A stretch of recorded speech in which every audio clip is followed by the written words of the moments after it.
اخترنا اليوم كتاب نتكلم عنه وهو بعنوان أمراء الأسرة المالكة. Nous allons aborder le deuxième point qui est la vie sociale au cours de la période comprise entre 1882 et 1928.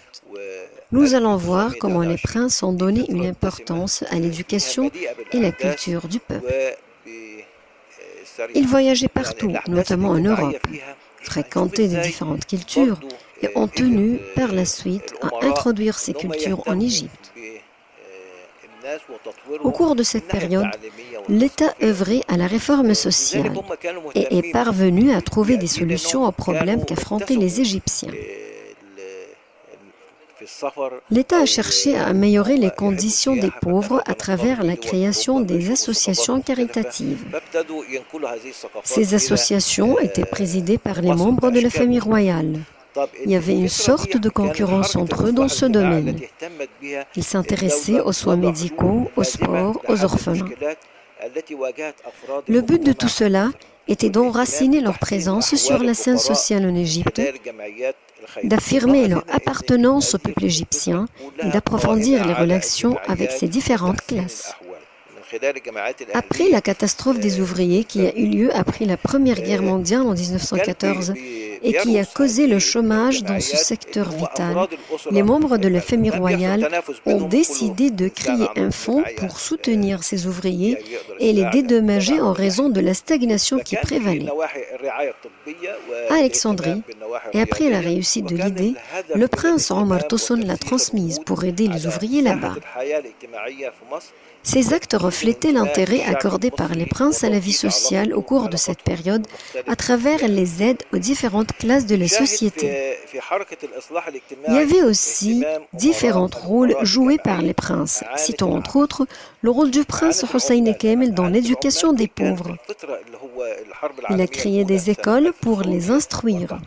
Il voulait leur apprendre un métier et sauvegarder l'identité arabe et islamique. La création de différentes associations était parmi les traits caractéristiques de cette période. Il y avait aussi une concurrence pour l'offre des aides aux misérables.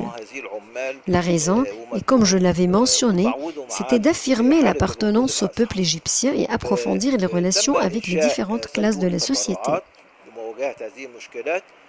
La troisième partie de cet livre concerne la vie culturelle. Comment était la vie culturelle lors de cette période de 1882 jusqu'en 1928? La culture des princes de la famille royale était remarquable. Comme nous l'avons mentionné, ils ont accordé un intérêt à l'éducation après leur voyage en Europe et après avoir pris connaissance du mouvement culturel européen. Ils ont voulu introduire cette culture en Égypte. Cette culture s'est traduite par l'intérêt accordé aux écoles et aux universités égyptiennes en 1928. Les universités et les ouvrages rédigés sur les voyages des princes en Europe ont aussi joué un rôle. L'intérêt accordé par la famille royale à l'éducation remonte à l'époque de Mohammed Ali Pacha, qui a établi de nombreuses écoles et envoyé de nombreuses missions à l'étranger. Nous voyons à cette période comment l'université a été créée et l'intérêt accordé aux projets éducatifs et culturels. Ceci à travers les dons présentés par les membres de la famille royale pour créer l'université. Le prince Ahmed Fouad a décidé d'envoyer des missions universitaires en France, en Angleterre, en Suisse et en Allemagne.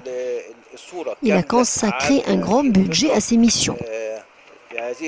Et voilà, nous avons vu une image complète concernant cette période et nous terminons notre discussion sur ce livre qui a mis l'accent sur les événements qui ont eu lieu au cours de la période entre 1882 et 1928 au niveau culturel et social. ودي كانت يعني بصورة مختصرة عن هذا الكتاب الذي كان بعنوان أمراء الأسرة المالكة.